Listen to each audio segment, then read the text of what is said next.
নমস্কাৰ নিউজ 18 অসমৰ ডিজিটেল পেজলৈ মই নীলপল বৰাই আপোনাক স্বাগতম জনাইছো আৰু এক দীৰ্ঘদিনীয়া যি অপেক্ষাৰ আজি অন্তপৰাৰ দিশে আগবাঢ়িছে যি দীৰ্ঘদিনীয়া যি ন্যায়ৰ বাবে বহু লোকে যি অপেক্ষা কৰি আছে যি এক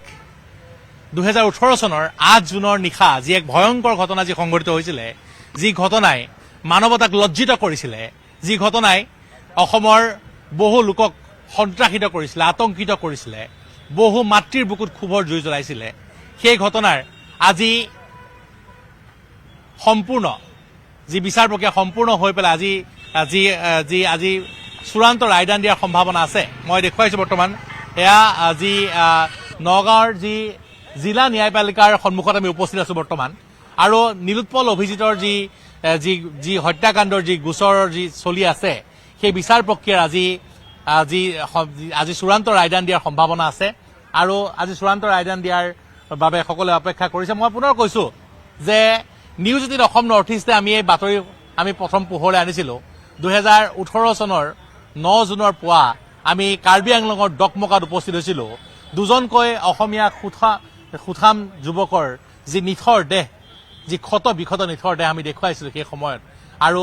সেই ঘটনাৰ পিছত সকলোৱে কৈছিলে এই ঘটনাৰ ন্যায় লাগে মই পুনৰ কৈছো নীলোৎপল দাস সকলোৱে জানে এগৰাকী আন্তঃৰাষ্ট্ৰীয় শিল্পী আছিলে অসমীয়া লোকশিল্পৰ ওপৰত যথেষ্ট কাম কৰিছিলে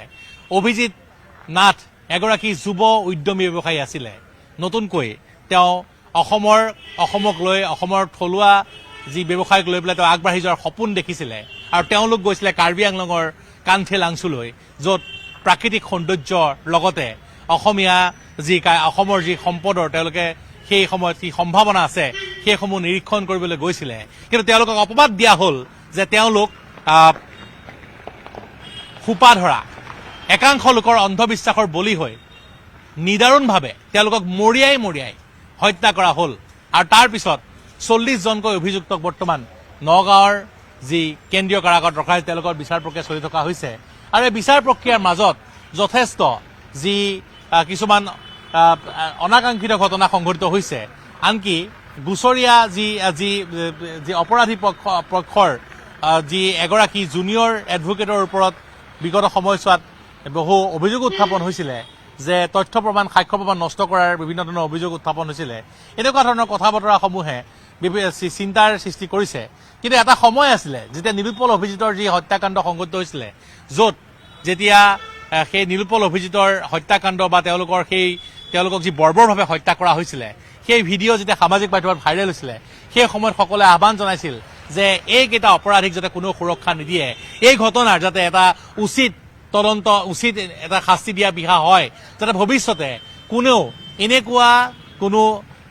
নিৰপৰাধী যুৱকক এনেদৰে সোপা ধৰাৰ সন্দেহত যি মব লিঞ্চিং বুলি কোৱা হয় যি সামূহিকভাৱে প্ৰহাৰ কৰি যে এইদৰে নিৰ্দয়ভাৱে হত্যা কৰিব নোৱাৰে গণপ্ৰহাৰ যি কৰা হৈছিলে যি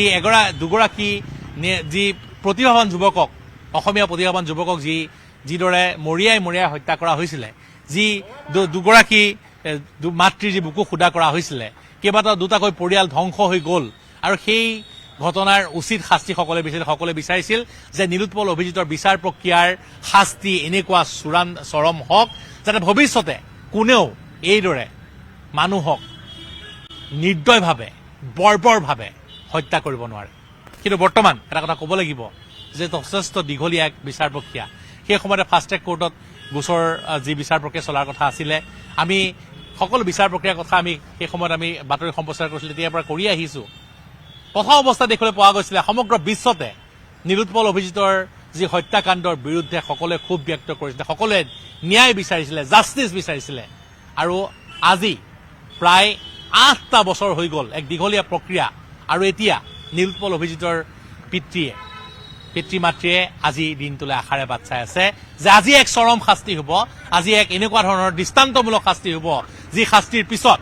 এনেধৰণৰ ঘটনা সংঘটিত কৰিবলৈ কোনো অপৰাধীয়ে সাহস নকৰিব গতিকে আমি অপেক্ষা কৰিব লাগিব ন্যায়ালয়ৰ চূড়ান্ত ৰায়দানলৈ আমি বৰ্তমান উপস্থিত আছো নগাঁও জিলা ন্যায়পালিকাৰ সন্মুখত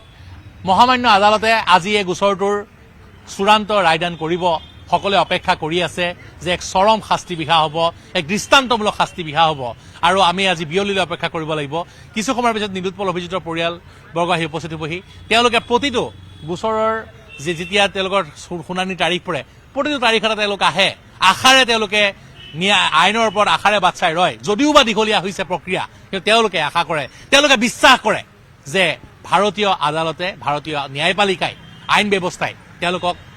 ন্যায় প্ৰদান কৰিব চূড়ান্ত শাস্তি প্ৰদান কৰিব চৰম শাস্তি প্ৰদান কৰিব সেইকেইটা কালপিতক সেই আশাৰে সদায় বাট চাই থাকে আৰু আজি সেই অপেক্ষাৰ অন্ত পৰিব সেই প্ৰতীক্ষাৰ অন্ত পৰিব আজি বিয়লিৰ ভাগত কি আদালতে বিচাৰ প্ৰক্ৰিয়া কি ৰায়দান দিয়ে সেই তালে বাট চাব লাগিব কিন্তু কিছু সময়ৰ পিছতে নীলোৎপল অভিজিতৰ পিতৃ মাতৃ আহি আছে তেওঁলোকৰ শুভাকাংক্ষী আহি আছে আমি তেওঁলোকৰ কথা জানিবলৈ চেষ্টা কৰিম তেওঁলোকৰ অধিবক্তাৰ পৰা জানিবলৈ চেষ্টা কৰিম গতিকে আমি সমগ্ৰ দিনটো আজি নগাঁও জিলা ন্যায়পালিকাৰ পৰা আমি দেখুৱাই যাম এই বিচাৰ প্ৰক্ৰিয়াৰ অন্তিম ৰায়দান কি হ'ব সেই সকলো প্ৰক্ৰিয়া আমি দেখুৱাই যাম চাই থাকিব নিউজ অসম নৰ্থ ইষ্টৰ ডিজিটেল আৰু লগতে টেলিভিছন আমি দুয়োটা মাধ্যমতে আমি সকলো বাতৰি সকলো শেহতীয়া আপডেট আমি দি যাবলৈ চেষ্টা কৰিম গতিকে এটা কথা ক'ব লাগিব যে আজি সকলোৱে যি দীৰ্ঘদিন যি অপেক্ষা কৰি আছে যে নীলোৎপল অভিজিতৰ যি গোচৰৰ বিচাৰ প্ৰক্ৰিয়াৰ আজি শেষ হ'ব ন্যায় প্ৰদান কৰিব আদালতে আৰু সেই ন্যায়ৰ আশাৰে যিসকলে যি বাট চাই আছে সেই সমগ্ৰ বাতৰি সেই সম্পূৰ্ণ প্ৰক্ৰিয়া আমি দেখুৱাই যাবলৈ চেষ্টা কৰিম ধন্যবাদ